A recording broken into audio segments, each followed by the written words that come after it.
شاعری کر لو جو حضور دی محفل چاہیے بالکل ادھر ادھر کیونکہ گل چھڈو گلا سنسار دی تے سنو گلا ہوں سرکار دی.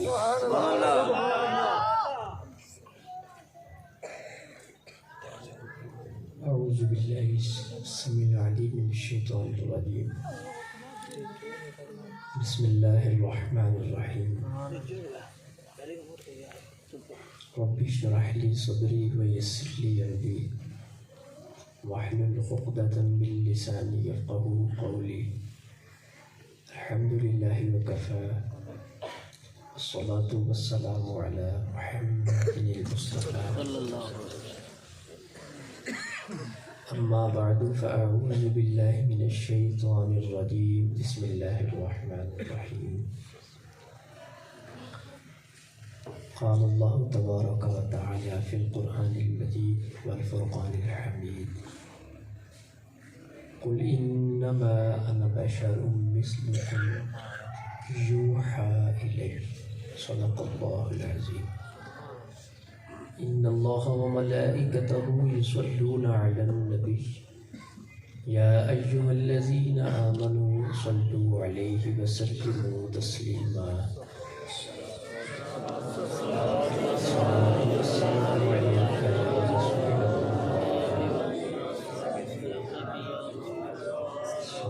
السلام علیکم یا رحمت للعالمین.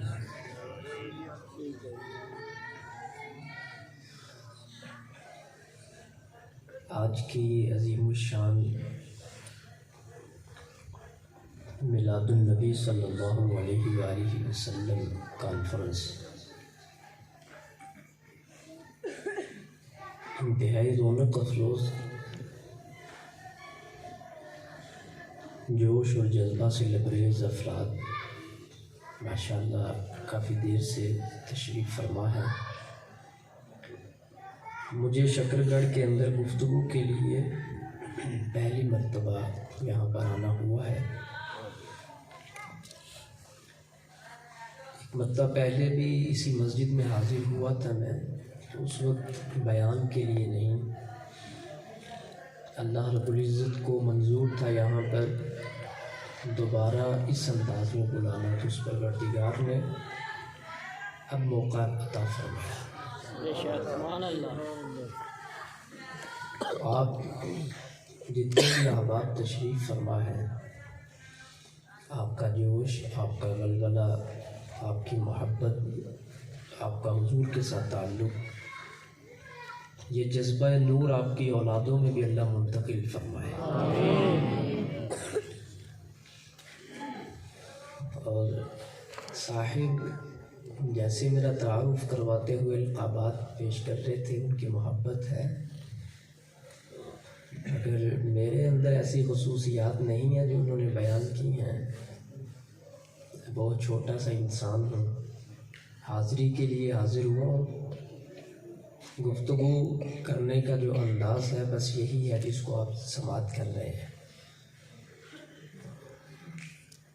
اللہ تعالیٰ ہماری حاضری قبول فرما لے تو یہی ہمارے لیے سرمایہ آخرت ہے. بہت ہی زیادہ مجھے یہ ماحول دیکھ کر خوشی ہوئی ہے. اگر آپ اس کا نہ ساؤنڈ بالکل بند کر دیں، مہربانی آپ کی. میں نے قرآن پاک کے پارہ نمبر 24 سے آیت کا بعض حصہ آپ کے سامنے تلاوت کیا ہے، اور یہ حضور کی بے مثل بشریت اور حضور کے کمال بشریت کے اوصاف پر یہ آیت بہت بڑا بیان ہے. ویسے تو اگر توجہ کی جائے تو تمام قرآن کے اندر ہی حضور کی شان موجود ہے. تمام کا تمام قرآن حضور کے اوصاف ہے، حضور کی شان ہے. مگر اس آیت کے اندر اللہ تعالیٰ نے بہت ہی خصوصیت کے ساتھ میرے آقا کی بے مثل بشریت کو بیان فرمایا ہے۔ بشر کا لغوی معنی ہوتا ہے چمڑا، بشر عربی کے اندر جلد کو کہتے ہیں۔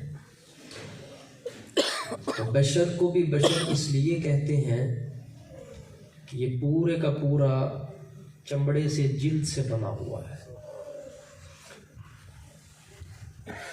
ایک اصول یاد رکھیے گا، قرآن پاک کی جب بھی کوئی آپ آیت پڑھیں تو اس آیت کا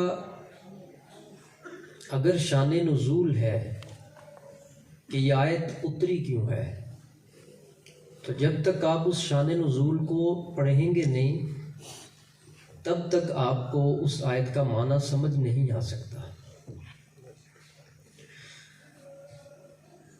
حالانکہ اس آیت کے اندر بھی حضور کی بہت بڑی شان کا ذکر ہے۔ یہ آیت اللہ تعالیٰ نے اس وقت نازل فرمائی جس وقت کافر لوگ حضور کی تبلیغ پر، حضور کی دعوت پر کہتے تھے کہ آپ نبی ہیں، اگر آپ نبی ہیں تو آپ پھر فرشتہ کیوں نہیں؟ تو ان کے گمان کے مطابق نبی وہ ہوتا ہے جو انسانوں میں سے ہم جیسا نہ ہو، اس کی صفات انسانوں جیسی نہ ہو، وہ فرشتہ ہو۔ وہ اس کو نبی تسلیم کرنے کے لیے تیار تھے۔ تو وہ یہ حضور کو معاذ اللہ استغفر اللہ اپنے علم میں ناقص بلکہ علم فاسد کے مطابق یہ طعنہ دیتے تھے کہ آپ اگر نبی ہیں تو آپ کھاتے کیوں ہیں، آپ پیتے کیوں ہیں، آپ شادیاں کیوں کرتے ہیں، آپ کی اولاد کیوں ہے؟ اگر آپ نبی ہیں تو پھر آپ کو بازاروں میں جانے کی ضرورت کیا ہے؟ تو انہوں نے اپنی ذات کو دیکھتے ہوئے جب حضور علیہ الصلاۃ والسلام کی زندگی کے وہ معاملات دیکھے کہ یہ کھاتے بھی ہیں، یہ پیتے بھی ہیں، شادیاں بھی کرتے ہیں، ان کی اولاد بھی ہے، ان کا تو سارا طرز عمل ہم جیسا ہے، تو جب سارا طرز عمل زندگی کا ہم جیسا ہے تو پھر یہ نبی کیوں کر ہو سکتے ہیں؟ یہ تو نبی نہیں ہو سکتے۔ تو یہ ان کا روز کا ایک رٹا تھا، آپ ہم جیسے، ہم آپ جیسے، آپ میں ہم میں کوئی فرق نہیں ہے، جو آپ کرتے ہیں وہی ہم کرتے ہیں، جو ہم کرتے ہیں وہی آپ کرتے ہیں۔ تو جس وقت انہوں نے اس بات کو بہت طول دیا اور وہ حضور کی تبلیغ اور میرے آقا کی دعوت سننے کے لیے قریب نہیں آتے تھے، تو پھر اللہ تعالیٰ نے یہ آیت نازل فرمائی، اے محبوب آپ کی حقیقت کیا ہے؟ یہ تو آپ کا رب جانتا ہے نا جس نے پیدا کیا ہے۔ آپ کی ذات کے اندر جو کمالات ہیں، خصوصیات ہیں، ان کو کیا پتا ہو کہ آپ کتنی شانوں اور عظمتوں کے حامل ہیں، آپ کے اندر کیا کیا خصوصیات ہیں، ان کو کیا پتا ہو؟ اگر ان کا یہ شوق ہے کہ آپ ہم جیسے ہیں اور آپ بشر ہیں، تو بشر تو آپ ہیں ہی ہیں، اس میں تو کوئی شک نہیں ہے کہ حضور بشر بھی ہیں اور نور بھی ہے۔ تو کوئی بات نہیں، یہ جو خود کہتے ہیں نا آپ بشر ہیں، آپ ہم جیسے ہیں، اے محبوب آپ ان کو فرما دیں، قل انما انا بشر مثلکم یوحا الیہ، چلو تم یہ کہتے ہو نا کہ آپ ہم جیسے بشر ہیں، تو میں خود کہتا ہوں ہاں انما انا بشر مثلکم، میں تمہارے جیسا بشر ہوں، آؤ میری بات تو سنو نا، کم از کم تمہیں یہی منوانے کا شوق ہے نا، میں کہوں کہ میں بشر ہوں، چلو میں کہہ دیتا ہوں کہ میں بشر ہوں۔ یہ ایک حکمت تھی، یہ کیا تھی؟ اس کو ذرا سمجھیے گا، انشاءاللہ آگے جا کر جب یہ آیت کا معنی ہم صحیح سمجھ جائیں گے آگے، پھر انشاءاللہ بہت آپ کو حضور کے اوصاف اور شان سن کر لطف حاصل ہوگا۔ تو یہ ایک حکمت عملی تھی ان کو قریب کرنے کی۔ تو پتہ یہ چلا کہ تبلیغ کے اندر حکمت عملی اپنانا یہ اللہ کی سنت ہے۔ تو فرمایا ان کو کہہ دو ٹھیک ہے میں تم جیسا بشر ہوں، لیکن کمال کی بات ہے، توجہ کریے گا، کمال کی بات ہے یہ کہہ بھی دیا کہ بشر مثلکم، اور ساتھ ایسے لفظ بھی لگا دیے کہ حضور کو ان کے اندر سے نکال بھی لیا، سبحان اللہ، حضور کو ممتاز بھی فرما دیا۔ کیا کہہ کے انما انا بشر مثلکم، ہاں میں تم جیسا بشر ہوں، مگر میں بشر کیسا ہوں؟ یوحا الیہ، میں ایسا بشر ہوں جس سے اس کا رب باتیں کرتا ہے اور وہ اپنے رب سے باتیں کرتا ہے۔ سبحان اللہ، تو اس کو ہم عربک لاجک کے اندر ہم اس کو فصل کہتے ہیں، یعنی ان کا شوق بھی پورا کر دیا اور میرے مصطفیٰ کا مقام بھی بیان کر دیا۔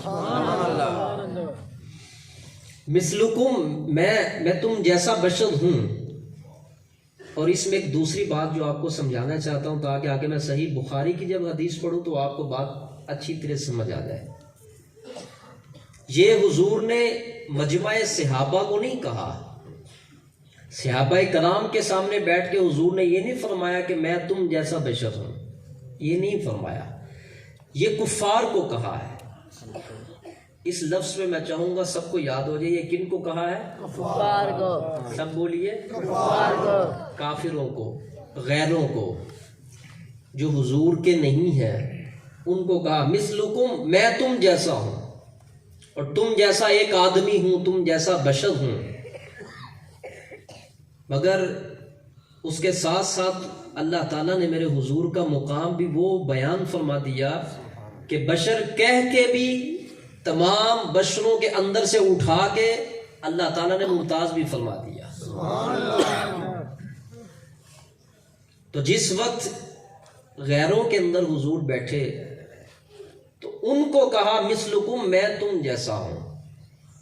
صحابہ کرام میں سے کبھی کسی صحابی نے یہ جرأت نہیں کی کہ یا رسول اللہ ہم آپ جیسے ہیں اور آپ ہمارے جیسے ہیں، اور حضور نے کبھی بھی یہ خطاب نہیں فرمایا کہ میں تم جیسا ہوں اور تم میرے جیسے ہو۔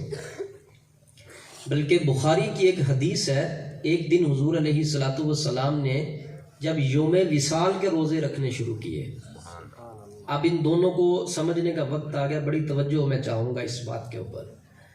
یوم وصال کے روزوں کا مطلب یہ ہے کہ حضور افطار نہیں فرماتے تھے،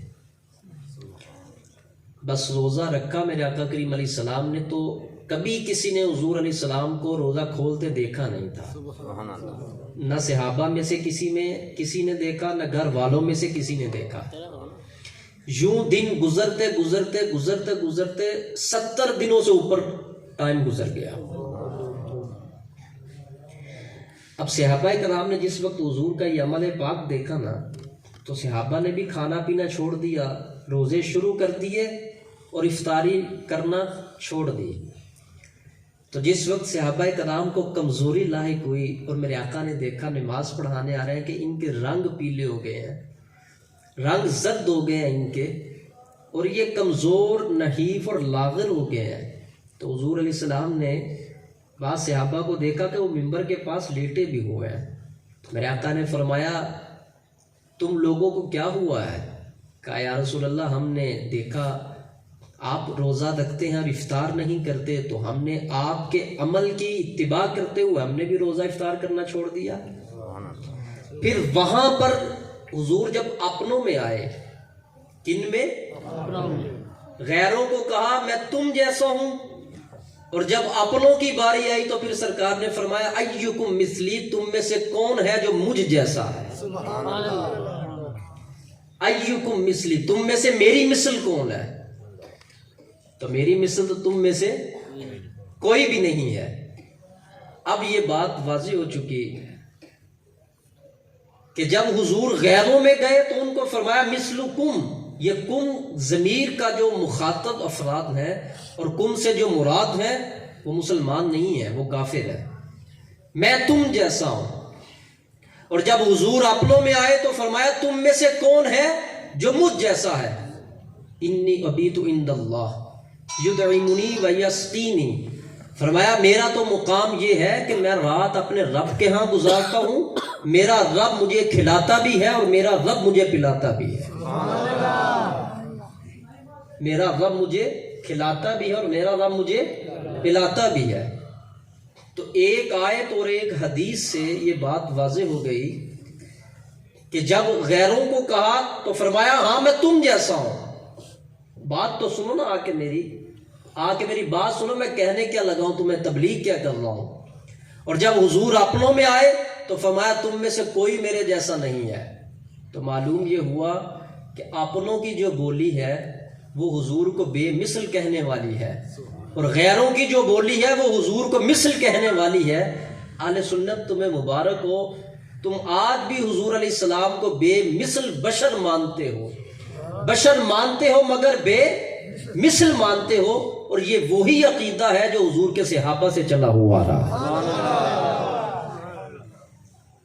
بات سمجھ گیا نا آپ؟ تو قرآن کی ایک آیت اور ایک حدیث، اس نے فرق کر دیا کہ حضور بشر ہیں مگر ہے بے مثل، مگر ہے بے مثل۔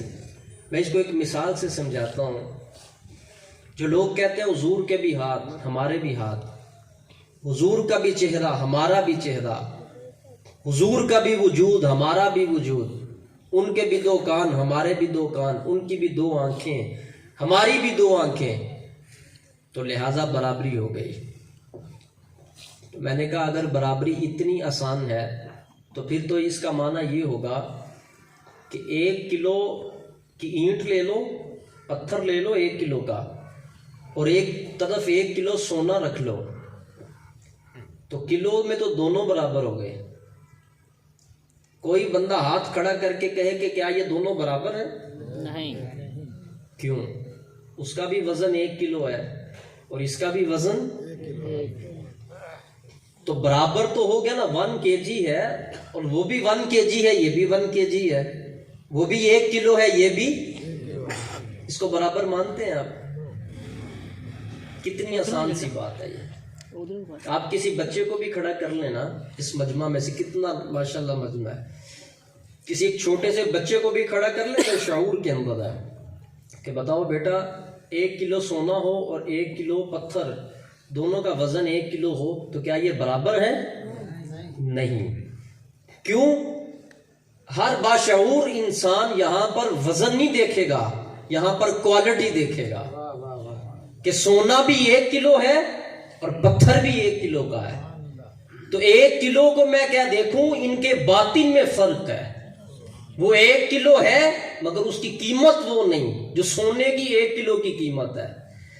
تو اگر تمہیں یہ بات سمجھ میں نہیں آئی تو پھر اس کو یوں ہی سمجھ لو، تم کہتے ہو ہمارا بھی جسم ہے حضور کا بھی جسم ہے، اور تم اس طرح کی برابری کرتے ہو، تو یہ بات یاد رکھنا، جو حضور کو یوں کہتے ہیں کہ آپ ہم جیسے ہم آپ جیسے، آپ کے بھی ہاتھ ہمارے بھی ہاتھ، آپ کے بھی پاؤں ہمارے بھی پاؤں، آپ کا بھی جسم ہمارا بھی جسم، آپ کے بھی کان ہمارے بھی کان، تو یہ پتھر اور سونا برابر کرنے کے مترادف ہے۔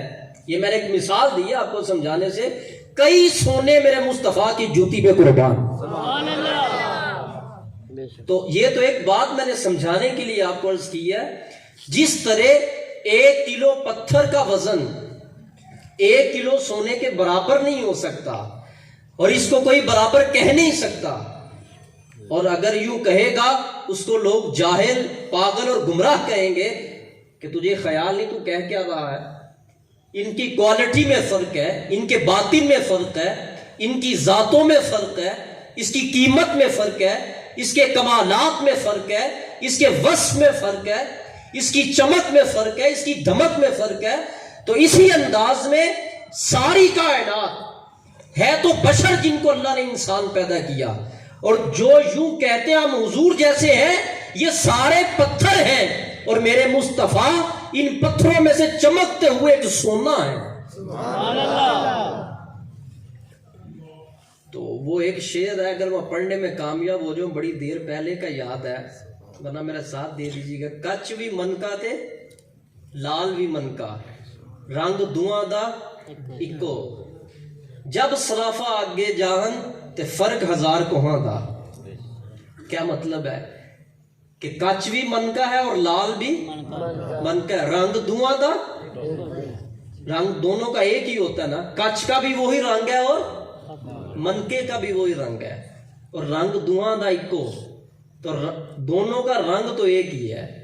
اب رنگ ایک دیکھ کر ان کو کوئی برابر کہہ سکتا ہے؟ بولیے, رنگ تو ایک ہے. تو جب یہ صرافوں کے پاس جائیں گے تو فرق ہزار کوہاں دا, بہت بڑا فرق ہوگا اس کے اندر. ابھی تجھے عزت مصطفیٰ, شان مصطفیٰ, بدن مصطفیٰ اور بشریت مصطفیٰ کے کمالات اور باطنی اوصاف اور اس جسم کی رونقیں اور اس جسم کے امتیازات اور اس جسم سے نکلنے والی وہ نوری رحمتیں, وہ برکتیں اور وہ تمام کی تمام نورانی لائٹیں ابھی تجھے شاید پڑھی نہیں ہے تو نے. ارے بشر تو تم بھی ہو اور بشر میرے مصطفیٰ بھی ہیں, بس فرق یہی ہے, ایک کچ ہوتا ہے اور ایک منکا ہوتا ہے. تم اس کو رنگ کی وجہ سے برابر نہ کہو.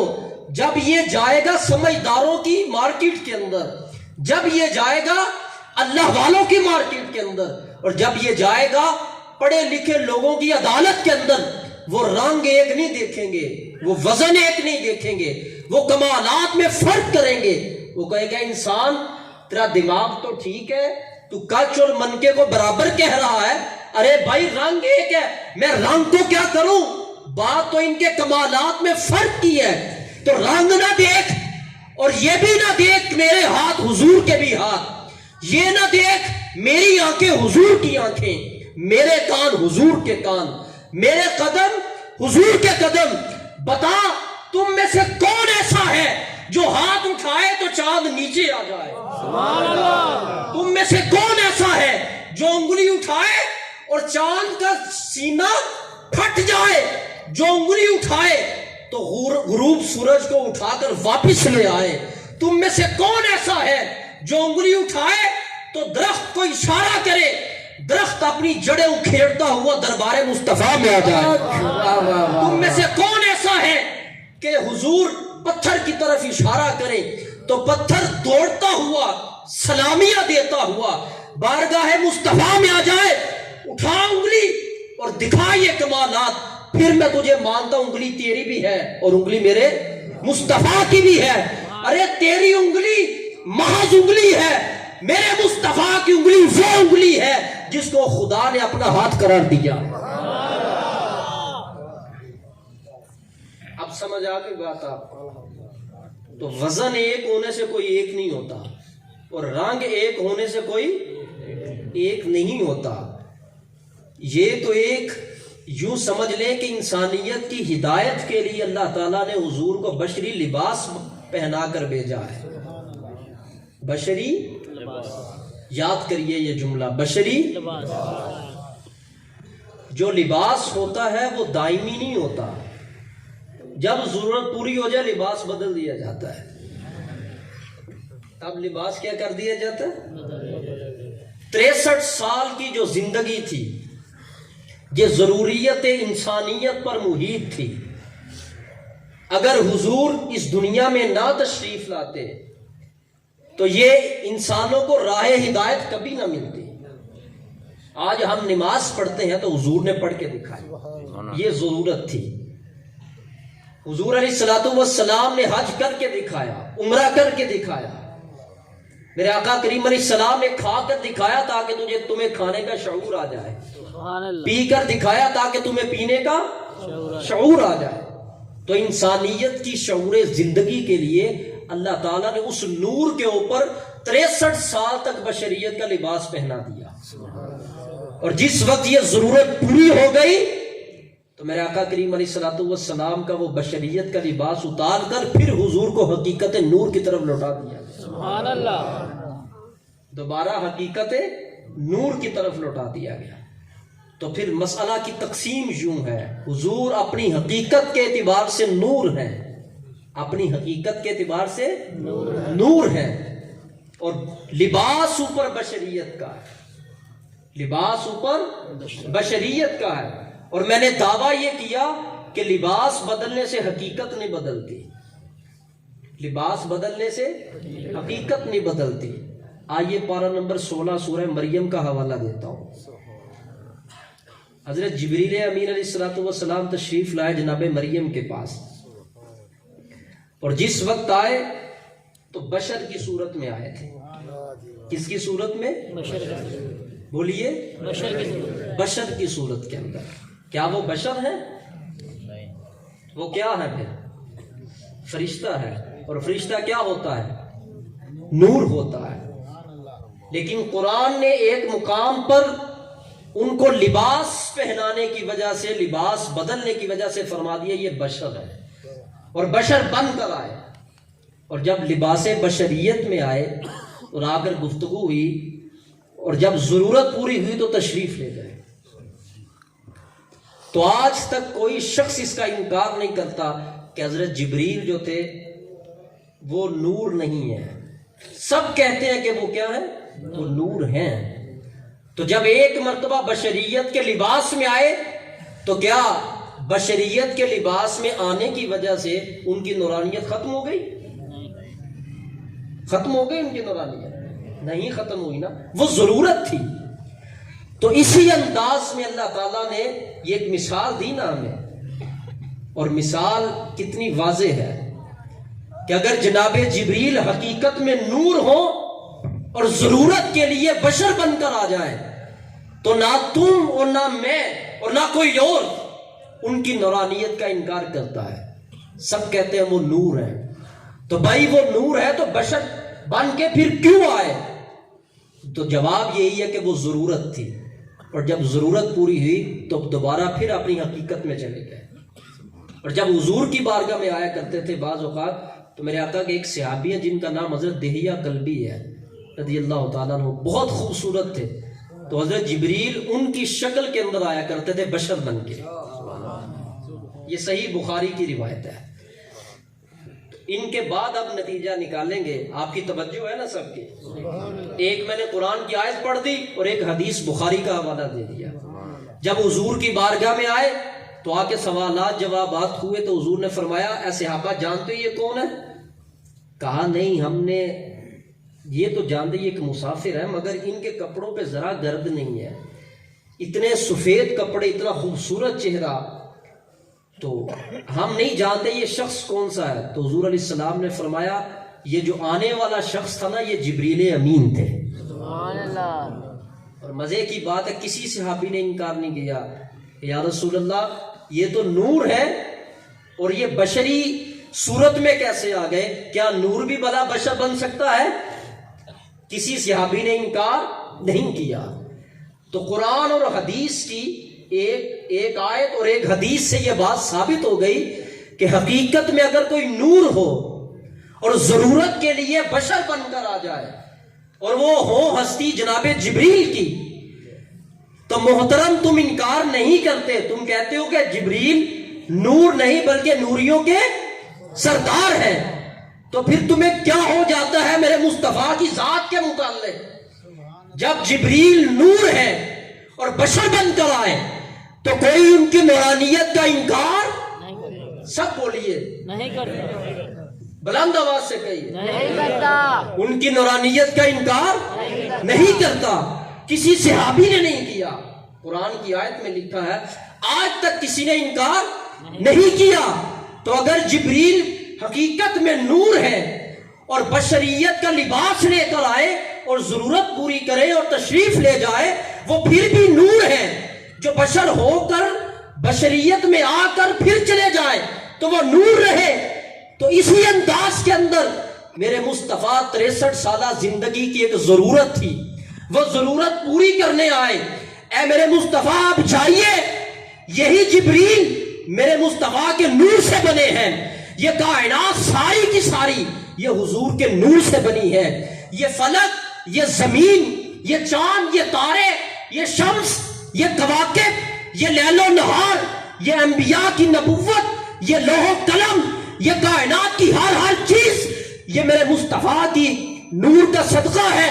ارے جبریل نور ہو کر بشر بن کر آئے، ان کی نورانیت میں فرق نہیں آتا۔ اسی انداز کے اندر اگر میرے مصطفیٰ حقیقت میں نور ہے اور بشر بن کر ہمیں سبق سکھانے آئے تو میرے مصطفیٰ کی نورانیت میں فرق نہیں آتا. جیسے حضور پہلے نور تھے میرے مصطفیٰ آج بھی ویسے ہی نور ہے. نعرہ تکبیر، نعرہ رسالت، نعرہ حیدری، محفل میلاد مصطفیٰ، علماء اہل سنت. تو یہ ہے حضور کی بے مثل بشریت. بشر ہے مگر بے مثل. اگر کوئی یہ بے مثل کا لفظ کہاں سے لگایا تو اس کا بھی میں نے معنی بتا دیا. یوحا الیہ، میں ایسا بشر ہوں میری طرف وحی کی جاتی ہے. اور وحی کا معنی یہ ہوتا ہے کہ اللہ جس سے گفتگو کرے، رب جس سے باتیں کرے اور وہ اللہ سے ہم کلام ہو، وہ بے مثل بشر ہوتا ہے. تو اللہ تعالیٰ نے کیسا انداز کلام کا کتنا خوبصورت ہے کہ بشروں میں بیان بھی کر دیا اور نکال بھی لیا. بیان بھی کر دیا اور نکال بھی لیا. اب آئیے اس انداز کے اندر ان مثالوں سے جو بات میں نے آپ کو سمجھائی اور یہ قرآن اور حدیث کے دلائل سے جو بات سمجھائی آپ کو، میرے آقا کریم علیہ الصلوۃ والسلام کیسے بشر ہیں، صحابہ کرام کا بھی عقیدہ سن لیتے ہیں. میں نے اور آپ نے حضور کی ظاہری زندگی نہیں دیکھی، جنہوں نے دیکھی ہے ان سے پوچھ لیتے ہیں بتائیے حضور بشر تو تھے مگر بشر تھے کیسے، ان کی بشریت کیسی تھی اور وہ اپنی بشریت میں کیسے تھے. آقا کریم علیہ الصلوۃ والسلام کے جملہ کمالات، اتنے کمالات ہیں حضور علیہ الصلوۃ والسلام کے. زندگیاں بیت گئیں، صدیاں بیت گئیں، لکھنے والوں نے بہت لکھا مگر لکھنے کے بعد صرف یہی لکھا. پھر بعد از خدا بزرگ تو ہی قصہ مختصر، یہ بات مختصر یہی ہے کہ رب کے بعد اگر سب سے بڑی کوئی ہستی ہے تو وہ میرے حضور کی ہستی ہے. سبحان اللہ. بات یہیں پہ ختم ہو گئی. ایک شخص نے مجھے کہا اتنی تعریف کرتے ہیں بریلوی حضرات حضور کی کہ رب کے ساتھ ملا دیتے ہیں، شرک کر دیتے ہیں، اتنی تعریف کرتے ہو حضور کی کہ اللہ کے ساتھ ملا دیتے ہو. میں نے کہا بھائی بات خصمی طور پر جواب دوں یا دلائل کے ساتھ دوں؟ پڑھا لکھا تو اس نے کہا دونوں اعتبار سے دے دیں. خصمی جواب کا مطلب یہ ہوتا ہے جس کو آپ اپنے انداز کے اندر عقلی جواب کہتے ہیں. میں نے کہا مجھے اتنا بتا دو کہ یہ بات جو تم نے کہی کہ حضور کو رب کے ساتھ ملا دیتے ہیں، مجھے وہ جگہ دکھا دو کہ رب نے اپنے مصطفیٰ کو جدا کہاں پر کیا ہے. وہ مقام بتا دو کہ کس مقام پر جدا کیا ہے. کیفیت میں فرق ہوگا. اتنی تعریف کرتے ہو کہ خدا کے ساتھ ملا دیتے ہو. میں نے کہا عقائد دیکھ لیں، اپنے شعار دیکھ لیں. آپ حضور اللہ کے ساتھ ملے ہوئے نظر آئیں گے، جدا نظر نہیں آئیں گے. میں کون ہوتا ہوں ملانے والا؟ رب ہی جدا نہیں کرتا. اور اس نے کمال فرما دیا ید اللہ فوق ایدیہم. اے مصطفیٰ یہ آپ کا ہاتھ نہیں، یہ اللہ کا ہاتھ. سبحان اللہ. اگر میں یہ بات آج کہتا تو شرک پکا تھا، مگر یہ قرآن کے اندر موجود ہے. اب کیا کہیں گے آپ؟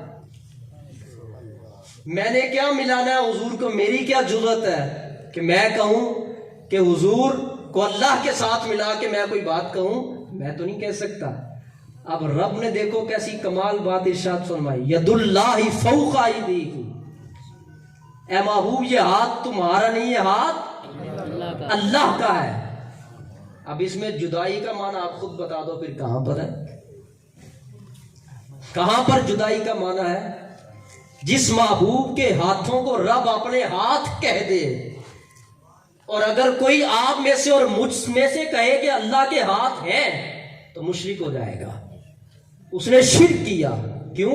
اس لیے کہ اس نے بشری وجود کے اندر سے وہ اس اللہ کے لیے ثابت کر دیا جو رب کے لیے ثابت کرنا جائز نہیں ہے. اللہ کا وجود ہے مگر اپنی شان کے لائق. ہمارا جسم ہے اور رب کا وجود ہے، یہ دونوں میں فرق ہے. وجود اور ہوتا ہے اور جسم اور ہوتا ہے. یہ جسم ہے، یہ جتنے بھی ہیں یہ کیا ہے؟ جسم ہے، یہ اجسام ہے. اللہ جسم و جسمانیات سے پاک ہے. اللہ کا وجود ہے، اور وجود کا معنی یہ ہوتا ہے جو شے موجود ہو، اور موجود ہونے کے لیے ضروری نہیں کہ جسم ہو. اللہ کا وجود ہے اور وہ موجود ہے، اور وہ جو موجود ہے وہ اپنی شان کے لائق موجود ہے.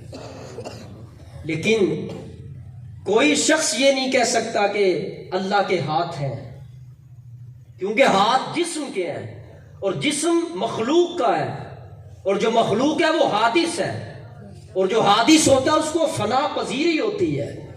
اور رب تو قدیم ہے، اللہ کا جسم نہیں ہے، اس کا وجود ہے. تو جس کا وجود ہو وہ قدیم ہوتا ہے، اور جو قدیم ہو وہ مخلوق نہیں ہوتا، اور جو مخلوق نہیں ہے اس کے اندر مخلوق والی صفات بھی نہیں ہے. اب پھر بات کہاں سے پھر کہاں تک لے کے جائیں گے ہم؟ یہ بات پھر ثابت کرنی پڑے گی نا. اگر میں اور آپ یہ بات کہتے اللہ کے ہاتھ ہیں تو یہ کیا ہو جاتا؟ شرک ہو جاتا. اور جب رب نے خود ہی فرما دیا اور اللہ تعالیٰ نے اپنی محبت کا تعلق بھی بتا دیا، لیکن یہ فرق بھی ذہن میں رکھیے گا، اس کے باوجود کہ اس نے فرمایا ہے، اس کے باوجود کہ اللہ تعالیٰ نے یہ فرمایا کہ یہ ہاتھ اللہ کے ہاتھ ہیں، میں پھر بھی پوری دیانتداری کے ساتھ یہ بات سمجھتا ہوں اور کہتا ہوں وہ پھر بھی اللہ ہے، وہ خالق ہے، پھر بھی یہ مخلوق ہے. لیکن یہ حضور کے بارے میں جو رب نے فرمایا یہ اللہ کی محبت ہے. کیا لوگوں سمجھ جاؤ، اور یہ جدا کرنے والے چکروں میں نہ پڑنا کہ یہ محبوب رب سے جدا ہے اور رب محبوب سے جدا ہے. ہاں میں خالق ہوں، یہ مخلوق ہے، اور میں خدا ہوں، یہ خدا کا بندہ ہے، پیغمبر ہے، رسول ہے، نبی ہے. مگر جہاں تک بات ہے رضا کی اور محبت کی، تو میری جو رضا ہے وہی میرے نبی کی رضا ہے، اور جو رضا مصطفیٰ ہے وہی حقیقت میں رضا خدا ہے. سبحان اللہ. تو رضا میں ہم دونوں ایک ہیں، اور وجود میں ہم دونوں کا فرق ہے. مگر ایک جگہ پر حضور نے جب ہاتھ رکھا صحابہ کے ہاتھ پر تو اللہ کو وہ انداز اتنا سونا اور پسند آیا، فرمایا ید اللہ. اے صحابہ میں تمہیں سب کو یہ اعزاز بخشتا ہوں کہ آج یہ ہاتھ جو میرے نبی نے رکھا ہے نا، اے نبی یہ آپ کا ہاتھ نہیں ہے، تو خود ڈائریکٹ خدا کا اپنا ہاتھ ہے. سبحان اللہ. اب اس میں آپ سمجھ لیں جدا کتنا کو کرنا ہے آپ نے اور ملانا کتنا کو. کوئی گنجائش رہ جاتی ہے؟ باقی نہیں. تو یہ ہاتھ حضور ہی کا تھا، مگر اللہ کا ہاتھ کس معنوں میں ہے؟ دست قدرت، تصرف کے اعتبار سے، دست قدرت صرف کرنے کے اعتبار سے، اور قوت نافذہ کے اعتبار سے. تمہیں ابھی بھی یہ بات سمجھ میں نہیں آئی؟ جس کو رب اپنا ہاتھ کہہ دے وہ ہاتھ کیا کچھ نہیں کر سکتا. جس کو رب اپنا ہاتھ کہہ دے، اب اس میں اس ہاتھ میں طاقت خدا کی آ گئی، اس میں تصرف اللہ کا آ گیا، اس کے اندر قوت رب کی آ گئی، اس کے اندر اب دوئی نہیں رہ گئی. یہی تو وہ کرشمہ سازیاں تھی کہ حضور علیہ السلام نے یوں چاند کی طرف انگلی فرمائی، اور بچپن کے اندر پنگوڑے میں ابھی حضور، تو میرے آقا یوں انگلی پھیرتے ہیں، چاند پیچھے پیچھے پھرتا جائے.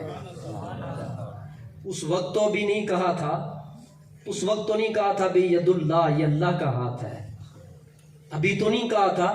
تو یوں حضور ایسے انگلی پھیرتے ہیں اور چاند ساتھ ساتھ چلتا ہے. حضرت عباس رضی اللہ تعالیٰ عنہ حضور کے چچا جب میرے آقا جوان ہوئے، شباب میں آئے اور کلمہ پڑھ لیا، کہا یا رسول اللہ ایک سوال پوچھنا چاہتا ہوں. میرے آقا نے فرمایا جی پوچھیے. کہا میں نے بچپن میں آپ کو دیکھا پنگوڑے کے اندر تھے، آپ جیسے انگلی ہلاتے ہیں چاند ساتھ ساتھ چلتا ہے. تو میرے آقا مسکرائے. آپ اپنے بچے سے سوال کر سکتے ہیں یہ جی؟ اور بچہ جواب دے سکتا ہے؟ نہیں. تو صحابی سوال کر رہے ہیں اور میرے آقا نے جیسے ہی سوال سنا حضور مسکرانا شروع ہو گیا. حضور مسکرانا شروع ہو گئے. تو میرے آقا مسکرائے تو حضور فرما سکتے تھے نا عباس مجھے کیا علم ہو, میں تو اس وقت پنگھوڑے کے اندر تھا, بھلا یہ کوئی سوال مجھ سے پوچھنے والا ہے, میں کیا بتاؤں. ان کو معلوم تھا جو انگلی سے چاند ہلانا جانتے ہیں وہ اس کی وجہ بھی بیان کرنا جانتے ہیں. سبحان اللہ. بتا دیجئے پھر وجہ کیا ہے. تو حضور نے فرمایا یہ میرا کھلونا ہے, یہ میرا کھلونا ہے. میں انگلی سے یوں اشارہ کرتا ہوں یہ دائیں آتا ہے, میں بائیں کی طرف اشارہ کرتا ہوں بائیں چلا جاتا ہے. تو فرمایا جس وقت میں انس حاصل کرنا چاہتا ہوں تو میں اس چاند کو کبھی دائیں کبھی بائیں یوں پھرا رہا ہوتا ہوں. فرمایا رب نے یہ میرا کھلونا بنا دیا ہے. قربان جاؤں میں حضور کے کھلونے پر اور حضور کے مقام پر. ہم چونکہ زمینی ہیں اور ہمارے کھلونے بھی زمینی ہیں. میرے مصطفیٰ تو پیدا ہوتے ہی معراج کے اندر آسمانی ہے, اس لیے حضور نے بتا دیا مجھے اپنے جیسا مت کہنا اور اپنے جیسا مت سمجھنا. میرا مقام یہ دیکھ لو, ابھی میں پنگھوڑے کے اندر ہوں اور انگلی سے اشارہ کر رہا ہوں, چاند کبھی دائیں جا رہا ہے کبھی بائیں جا رہا ہے. تو حضور یوں چاند کو پھرا رہے ہیں. میرے آقا کریم علیہ الصلوۃ والسلام نے پھر اس کی وجہ بھی بیان کی. تو یہ بھی اس بات پر دلالت کرتی ہے کہ حضور بشر ہے مگر بے, سب بولیے بے, ان کی مثل کائنات میں کوئی بھی نہیں ہے. حضرت انس رضی اللہ تعالیٰ عنہ کے گھر میں حضور نے کھانا تناول فرمایا. کھانا تناول فرمانے کے بعد میرے آقا نے صلی اللہ تعالیٰ علیہ کا یا رسول اللہ, تو جس کو آپ, میں عربی نہیں بولتا وہ مشکل ہو جائے گا, آپ اپنی زبان میں جس کو کونا کہتے ہیں, وہ قریب تھا. حضور نے اس کو پکڑا اور شرف عطا فرمایا, اپنے ہاتھ مبارک اس کے اوپر مس کر دیے. اب ہاتھ مس کیے نا جس وقت, میرے آقا نے یہ سبق نہیں دیا صحابی کو کہ اب تم اس کے ساتھ یوں کر لینا تو اس کے اندر اب یہ خاصیت پیدا ہو گئی ہے. حضرت انس رضی اللہ تعالیٰ عنہ فرماتے ہیں جس وقت حضور نے اس پونے کو یوں پکڑا اور ہاتھ مس کیے, اس کے بعد پھر میں نے کبھی اس کو دھویا نہیں. جب مجھے ضرورت پڑتی میں یوں آگ کے اندر رکھ دیتا, اس کو تندور جلاتا اور آگ کے اندر رکھ دیتا. آگ کی فطرت کیا ہے؟ جلانا. یہ جلانا آگ کی فطرت ہے اور یہ فطرت اس کو اللہ نے دی ہے. لیکن حضور علیہ السلام نے جیسے ہی اس کو مس فرمایا, حضرت انس بن مالک کہتے ہیں میں نے یوں تندور کے اندر رکھ کے اس کی صفائی کیا کرتا آگ کے اندر. تو بعض صحابہ نے ایک دن پوچھا ہے انس یہ کیا کر رہے, اس کو آگ پکڑتی نہیں, یہ کون سا پونا اور یہ کون سا کپڑا ہے جس کو آگ کھا ہی نہیں رہی. کہا ہاں سن لو راز یہ ہے, ایک دن میرے ہاں حضور تشریف لائے تھے, اس کو حضور نے شرف عطا کیا. جب سے میرے مصطفیٰ نے اس کو شرف بخشا اس کے بعد سے آگ بھی حیا کرتی ہے, اس میں ہلاتی نہیں ہے. نعرہ تکبیر, نعرہ رسالت, تھوڑا جا زور لگو, نعرہ رسالت, نعرہ حیدری, نعرہ غوثیہ, نفل میلاد مصطفیٰ. آگ بھی حیا کر رہی ہے. آگ نے اپنی فطرت چھوڑ دی, آگ نے اپنی فطرت چھوڑ دی. اس کو پڑھایا نہیں گیا, اس کو تبلیغ نہیں کی گئی, آگ کو بتایا نہیں گیا. آگ کوئی اسٹوڈنٹ نہیں ہے کہ تم نے یہ حضور نے اس کو مس کیا اس کو نہیں جلانا باقی سب کو جلانا ہے. تو یہ حضور کے ہاتھوں کی برکت دیکھ لو کیا ہے. حضور جس کپڑے کو ہاتھ کے ساتھ مس فرما دیں, کائنات کے اندر ہر چیز خوشبو مصطفیٰ کو پہچانتی ہے, اور اس آگ کو بھی پتا ہے اس کو میرے نبی کے ہاتھوں نے مس کر دیا ہے, اس کو حضور کے ہاتھوں کا شرف مل چکا ہے.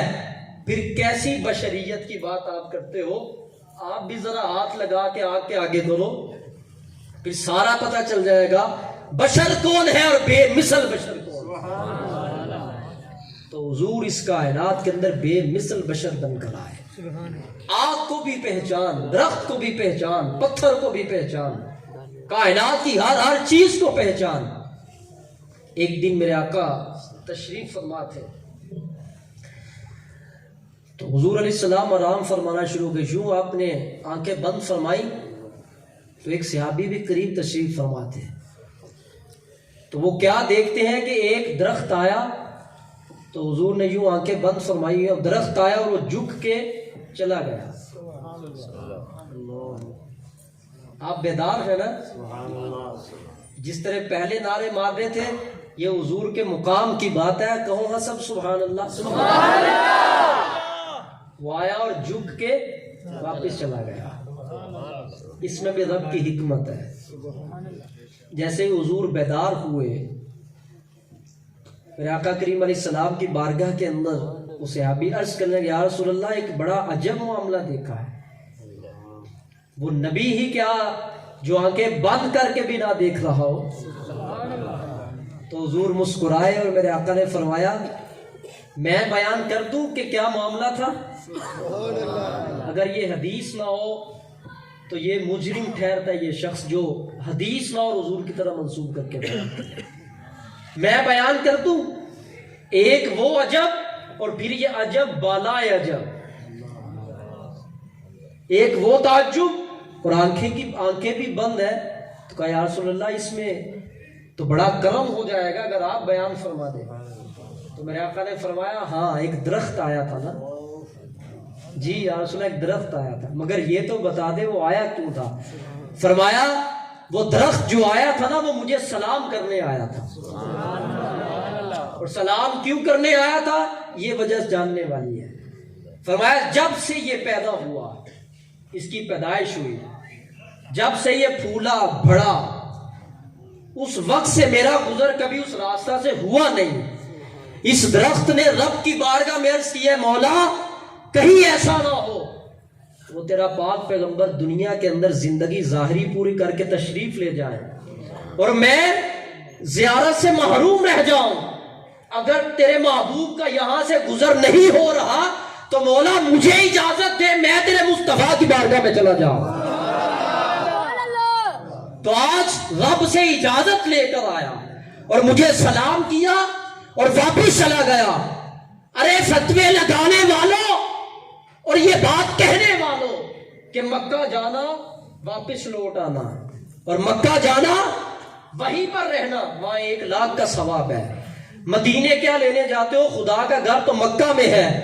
تم سے وہ درخت اچھا، تم سے وہ جماعت اچھا، تم سے وہ شریعت کا غیر مکلف درخت اچھا، جس کو قدر مصطفیٰ تھی، جس کو عزت مصطفیٰ کا پتہ تھا، جس کو عظمت مصطفیٰ کی خبر تھی۔ وہ کوئی مولوی نہ تھا، وہ پڑھا لکھا نہ تھا، اس نے کسی مدرسہ میں پڑھا نہیں ہے۔ تو ہم سے پوچھتا ہے کہ حضور کا میلاد منانا کہاں سے جائز ہے؟ ہم سے پوچھتا ہے کہ حضور کے دربار پر جانا جائز کہاں سے ہے؟ کوئی صحابی وفات کے بعد گیا ہے یا نہیں ہے؟ ارے تجھے ابھی بھی ہوش نہ آئے؟ اس نبی کا مقام تو یہ ہے، انسان تو انسان، قسم بخدا درخت ترسے زیارت مصطفیٰ کے لیے۔ وہ انسان کیسا ہے جس کے دل کے اندر کبھی طرف مصطفیٰ پیدا نہ ہو؟ اس لیے سنی تیری عظمت تو سلام، تو مکہ بعد میں جاتا ہے، مدینے کے لیے پہلے تڑپتا ہے۔ نعرہ رسالت، نعرہ رسالت، نعرہ حیدری، محفل میلاد مصطفیٰ۔ اہل سنت یہ آپ کا مقدر ہے۔ ہم بھائی مدینہ بھی جائیں گے، ہم مکہ بھی جائیں گے۔ ہمیں مکہ جس نے بتایا وہ مدینے والے ہیں، ہمیں مکہ کا جس نے احترام بتایا وہ مدینے والے ہیں، ہمیں حجر اسود کی جو فضیلت بتائی وہ مدینے والے ہیں، ہمیں طواف کی جو فضیلتیں بتائی وہ مدینے والے ہیں، جنہوں نے زمزم کے فائدے بتائے وہ مدینے والے ہیں، جنہوں نے مقام ابراہیم پہ نفل کے مقامات بتائے وہ مدینے والے ہیں، جنہوں نے صفا و مروہ کے اوپر سعی کا انداز سکھایا اور فضیلتیں بتائی وہ مدینے والے ہیں۔ ارے یہ دین تم نے کہاں سے لیا؟ یہ سارا دین تو مدینے والے سے لیا۔ آج تو دین لے کے یہ بات کہے کہ مکے میں رہو، مدینے میں کیا لینے جاتے ہو؟ ارے ہم پہلے مدینے والے ہیں، اس کے بعد مکے والے۔ خدا وہاں رہتا ہے، مکہ میں خدا رہتا ہے. تم جو مدینے والی ہستی ہیں خدا کا تعارف کروایا ہی اس ہستی نے ہے, کعبہ کا احترام بتایا ہی اس ہستی نے ہے, اور کعبۃ اللہ کو جو مشرف فرمایا ہی اس ہستی نے ہے. اور جہاں تک رہی بات, چونکہ میں اپنے موضوع پہ رہنا چاہتا ہوں, حضور بشر ہیں مگر بے بولیے بے مثل ہے. ان کی کائنات کے اندر نہ کوئی مثل ہے نہ نظیر ہے. کائنات میں نہ ان جیسے پہلوں میں سے کوئی تھا بعد والوں میں کوئی ہوگا. اللہ تعالیٰ نے حضور علیہ الصلوۃ والسلام کو اپنے نور کے فیضان سے پیدا کیا. یہ کیسے ہو سکتا ہے جو رب کا ڈائریکٹ فیضان ہو اس جیسا بھی کوئی ہو سکے؟ جو براہ راست خدا کا فیض ہو اس جیسا بھی کوئی ہو سکے؟ یہ کیسے ہو سکتا ہے؟ لم یأتی نذیرک فی نظر مثل تو نہ شد پیدا جانا. یا رسول اللہ آپ کی مثل اب تک کوئی آیا ہی نہیں, اور کائنات کے اندر آپ جیسا سونا آج تک کسی ماں نے جنم دیا نہیں. آپ اتنے خوبصورت ہیں, اتنے بے مثل و بے مثال بن کر آئے. جناب یوسف علیہ السلام کو دیکھا تو عورتوں نے اپنی انگلیاں کاٹ لی. یہ کشف المحجوب میں تو نہیں آیا نا, یہ غنیت الطالبین حضور غوث پاک کی کتاب میں تو نہیں آیا, یہ کس میں ہے؟ قرآن پاک کے اندر. تو جناب یوسف علیہ السلام یہ بات یاد رکھیے گا, وہ بھی نبی ہیں, پیغمبر ہیں, بہت اونچا مقام ہے ان کا, بہت بلند مقام ہے. ان کا حسن دیکھ کر, اور حسن بھی پورا نہیں دکھایا, یوں اوپر کپڑا اوڑا ہوا ہے, بس تھوڑا سا کپڑا ہٹایا تو آپ کی آنکھیں مبارک اور یہ ہلکے ہلکے رخسار چھوٹے چھوٹے, بس یہاں تک یہ نظر آئے. تو جیسے ہی دیکھا اور دیکھنے کے بعد وہ عورتیں کہنے لگی یہ کوئی بشر نہیں ہے, یہ تو فرشتہ نظر آتا ہے. اب یہاں پر سب کو سبحان اللہ, کیونکہ یہاں پر ایک بے مثل نبی کی بے مثلیت پر بے مثل دلیل ہے. سمجھ آ گئی بات آپ؟ کہا ان ھذا الا ملک کریم, یہ بشر نہیں ہے, یہ تو عظمت والا فرشتہ ہے, اور یہ قرآن کے اندر موجود ہے. اور کہا کنہوں نے؟ جنہوں نے دیکھا.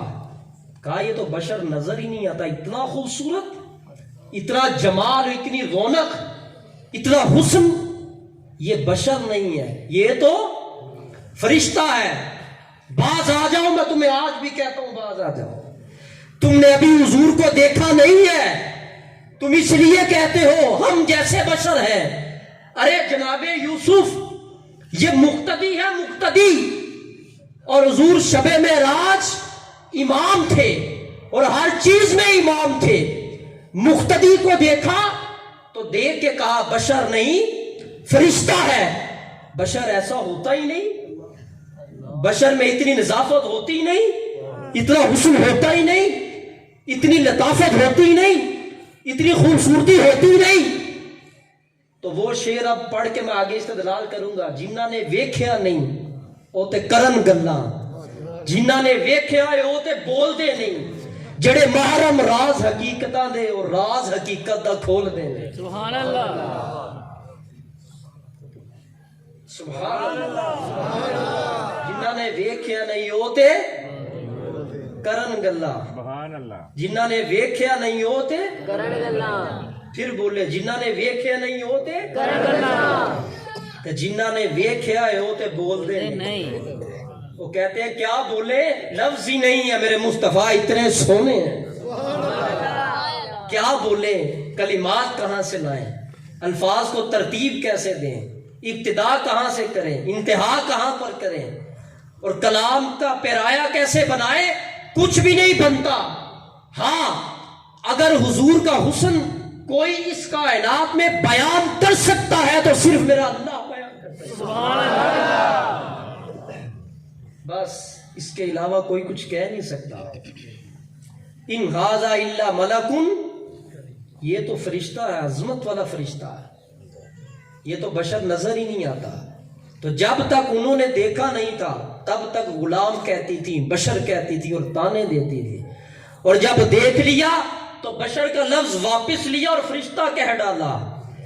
یہی بات ہے، ابھی تم نے دیکھا نہیں، اس وجہ سے تم کہتے ہو کہ وہ بشر ہیں، ہم جیسے ہیں، اور ہم جن کے غلام ہیں انہوں نے دیکھا ہے. اور وہ کون ہے؟ وہ غوث پاک ہے. آگے گفتگو ایسے نہیں کروں گا. جب تک میں نے چپ کر کے گفتگو سنانی تھی وہ وقت گزر گیا، اب اختتامی وقت ہے.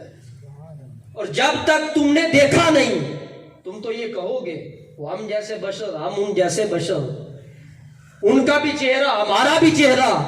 تم ٹھیک کہتے ہو کیونکہ تم نے کبھی دیکھا نہیں ہے. ہم جن کے نالین اٹھانے والے ہیں اور جن کے ہم خدمتگار ہیں انہوں نے دیکھا. غوث پاک ہے وہ، داتا صاحب ہے وہ، خواجہ معین الدین چشتی، بابا فرید الدین گنج شکر ہے وہ.